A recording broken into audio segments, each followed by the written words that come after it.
you're looking to sort of play golf, I think the most important thing to see a big improvement is where you start. And for me, starting is developing your own philosophy of how you're going to play the game of golf. Now, I spend a lot of time with golfers on the golf course, and the biggest and most apparent thing to me when I first go onto the golf course with players is there's no basic sort of game plan or philosophy of how they're actually going to play on that particular day. It's a little bit like they hit the first few shots well, that sort of dictates how they're going to play, and they're sort of hoping that it's going to be good.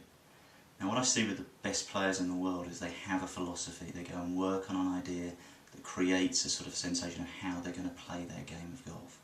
So whether it's a Luke Donald type figure who's very much a sort of straight off the tee, not particularly long but straight, gets the ball on the green and there's a very, very good short game, that's how he scores. Or whether you could be a Phil Mickelson type player, a little bit more aggressive off the tee, a little bit longer but then a little bit more wayward, but then has a great short game again at the other end to sort of make up for those mistakes if he does get it wrong off the tee. Now, the important thing to understand is your game. So the important thing is to create your own philosophy of how you're going to play.